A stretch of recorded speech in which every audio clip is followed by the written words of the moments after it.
Well, Barack Obama has arrived in Berlin for his first visit as US President for talks with German Chancellor Angela Merkel and a speech at the city's Brandenburg Gate. CNN reporter Jim Bolden is travelling with the President and he's talking to our chief political reporter Kieran Gilbert. Kieran.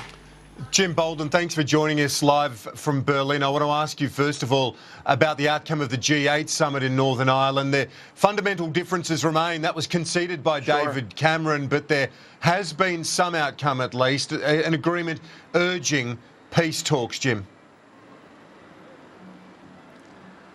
That's right. Well, there were talks once before in Geneva. They didn't really do much, but at least the G8 with President Putin from Russia have agreed to have what they're calling Geneva 2, which would be the second round of talks to try to figure out what to do with Syria. It's obviously a very urgent situation, so the G8 talks are usually about the economy, but they couldn't obviously ignore Syria. So they didn't come up with any concrete decisions about maybe about the chemical weapons or about arming the rebels, but they did say they would give more money to the refugees, and at least they said in principle there would be another round of negotiations in Geneva. But as far as I know, no date was set, Kieran.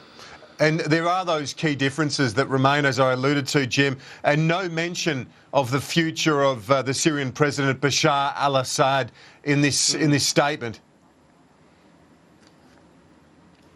That's right. When you look at the statement, they didn't mention him by name, but of course that's because the Russians have not said that they want him replaced. What the Russians have said, and what Putin said very carefully and considerately when he made his comments, was that Russia will continue to arm the Syrian government. They said no reason not to continue to fulfill contracts that were signed.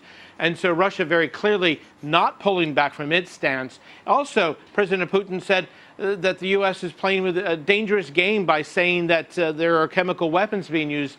Putin and the Russians saying that they haven't seen the evidence of that. So far, far apart when it comes to those very sticky scenarios within Syria, Kieran. And finally, Jim, the US President is now in Germany. He's